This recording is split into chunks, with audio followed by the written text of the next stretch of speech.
Quel est le rôle d'un coach en développement personnel? Bonjour, bienvenue à toutes et à tous dans cette vidéo dans laquelle je souhaiterais faire un petit focus sur le rôle du coach en développement personnel.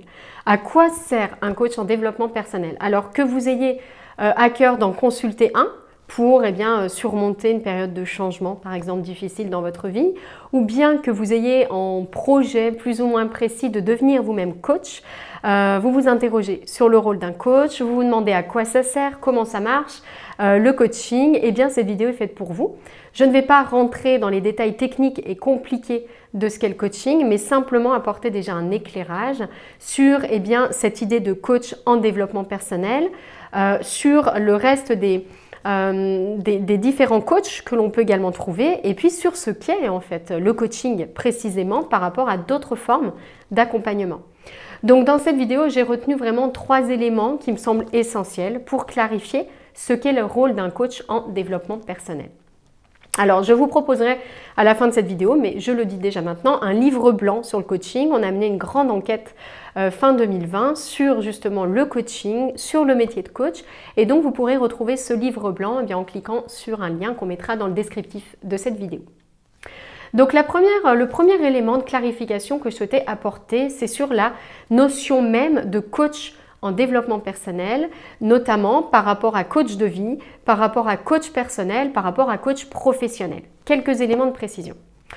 Il y a une chose dont on entend beaucoup parler concernant le coaching, c'est l'idée d'avoir un diplôme de coach qui soit RNCP, c'est-à-dire inscrit dans un répertoire des métiers officiels, tenu plus ou moins proche par l'État, un établissement public qui dépend de l'État.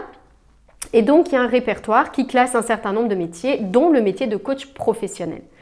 Par opposition au coaching en développement personnel, ou coaching de vie, ou coaching personnel, qui lui ne figure pas encore dans ce répertoire des métiers. Je dis encore parce que je pense que ça viendra. La grande majorité des gens souhaitant devenir coach, étant plutôt intéressés par le coaching de vie ou personnel ou en développement personnel plutôt que par le coaching professionnel. Alors qu'est-ce qu'on entend par coaching professionnel? C'est un coaching qui intervient soit auprès de l'entreprise, soit auprès d'un individu membre d'une entreprise et donc sur une thématique liée à cette entreprise, à cette activité professionnelle. De l'autre côté, à part donc ce coaching professionnel qui est très encadré, qui est RNCP, on a ce qu'on appelle le coaching, le reste. Alors dedans, on a le coaching personnel, qu'on peut également appeler coaching de vie ou encore coaching en développement personnel. C'est une notion que j'entends un petit peu moins, mais en tout cas, coaching personnel, coaching de vie, ça veut dire en fait la même chose. L'idée ici, c'est qu'on va accompagner des individus, là hors structure, des individus sur toutes les thématiques qu'ils rencontrent et qui nous intéressent. Il va falloir ensuite faire un choix de son côté quand on souhaite devenir coach. Et donc dans ces thématiques, il peut y avoir des thématiques professionnelles, c'est tout à fait possible, par exemple accompagner la reconversion ou l'orientation professionnelle. Et puis il peut y avoir également toutes sortes d'autres thématiques. Donc ça pour moi c'était le premier point de clarification à apporter. D'un côté le coaching professionnel, il est RNCP, il peut donner d'ailleurs un équivalent en termes de diplôme, c'est pour intervenir majoritairement en entreprise. Et de l'autre vous avez tout ce qui est coaching personnel ou de vie ou développement personnel. Il n'y a pas encore de classification au répertoire des métiers pour cela, donc attention au sérieux, à la structure également je dirais solide des formations qui vous sont proposées dans ce domaine-là.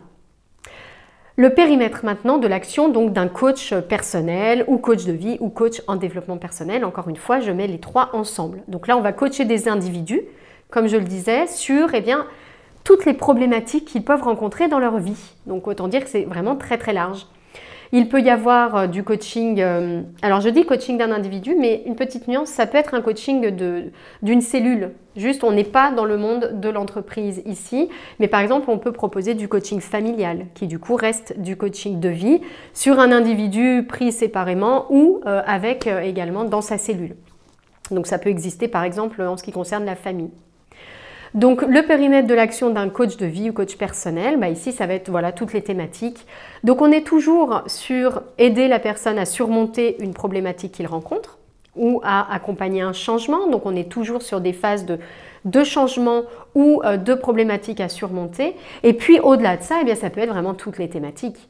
On peut accompagner sur la confiance en soi, sur la gestion du temps, sur la vie de couple, sur le changement professionnel, la reconversion par exemple, trouver sa voie.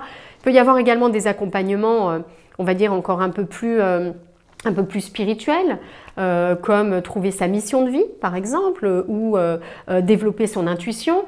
Il peut y avoir en fait une multitude de problématiques sur lesquelles on souhaite accompagner. Ça peut être surmonter une période difficile, un accompagnement également post-maladie. Donc il y a une multitude en fait de sujets qui sont possibles. Donc une fois qu'on a déterminé que l'on souhaite être coach de vie par exemple, eh bien on va ensuite devoir choisir quelque part une spécialité au milieu de toutes ces thématiques-là pour trouver son unicité de coach.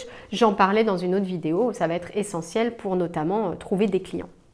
Donc une thématique très large. Troisième point de clarification que je t'ai apporté, c'était qu'est-ce que le coaching en fait exactement? Parce que si on part du principe qu'on peut accompagner sur tous les thèmes, dès lors qu'il y a un problème, une difficulté ou un changement, ça donne vraiment un champ très très large, surtout si on le relie au premier point que j'ai évoqué, à savoir qu'il n'y a pas vraiment de structure en fait officielle de cette formation au coaching de vie. Pour moi ici, il y a un énorme point d'attention sur ce qu'est le coaching et ce qu'il n'est pas. Quand je vois parler de coaching sportif, coaching en décoration d'intérieur, coaching en cuisine, que sais-je, tout un tas de... On est rarement en fait vraiment sur du coaching. Le coaching, ce n'est pas de la formation. Donc on ne dit pas à l'autre ce qu'il doit faire. Donc vous voyez que déjà par rapport à tout ce que j'ai évoqué, on voit à quel point on n'est pas vraiment dans du coaching, même s'ils emploient le terme de coach. Ça n'est pas du conseil, on n'est pas là pour suggérer des choses ou pour donner des idées à l'autre. Et ce n'est pas un guide, c'est-à-dire que c'est pas j'ai traversé le manque de confiance en moi en faisant telle chose, du coup eh bien, je vais dire à l'autre ce qu'il pourrait faire pour le surmonter à son tour. Le coaching, au-delà de ses champs d'intervention, au-delà même des outils utilisés, c'est vraiment une posture. Quelque chose de subtil, de nuancé, où on va en fait par une posture ou une position qu'on appelle basse, laisser toute sa place à l'autre et simplement accompagner son cheminement. Ça pour moi c'est vraiment un élément majeur de ce qu'est le coaching, c'est ce qui permet de faire d'ailleurs la distinction lorsqu'on nous parle de coaching parfois entre est-ce vraiment du coaching ou pas, est-ce un peu une utilisation abusive on va dire, large de ce terme. Voilà, ça pour moi c'est vraiment un élément qui est essentiel, c'est à quel point je respecte l'autonomie de l'autre, à quel point je ne suis pas entre les deux celui qui sait.